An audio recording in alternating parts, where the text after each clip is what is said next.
The spacer got a strange little extra upgrade. Let's bring in a spacer. I'll drag it and drop it below this heading.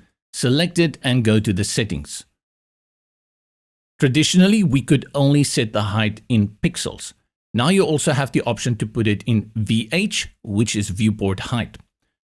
That is basically another big term for percentage of your screen within the browser.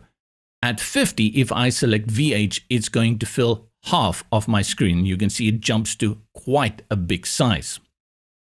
M is a value that we traditionally associate with the size of the font size. And by default, if it appears like this, we assign it a value of 16 pixels. If I take this down, because otherwise it's going to be too big, at 1M, it's going to give me 16 pixels. And at 5, it should give me 80 pixels. So you have the options now to set it with pixels, viewport height, and M. The benefit of these two is that they are scalable as you move through tablet and mobile devices.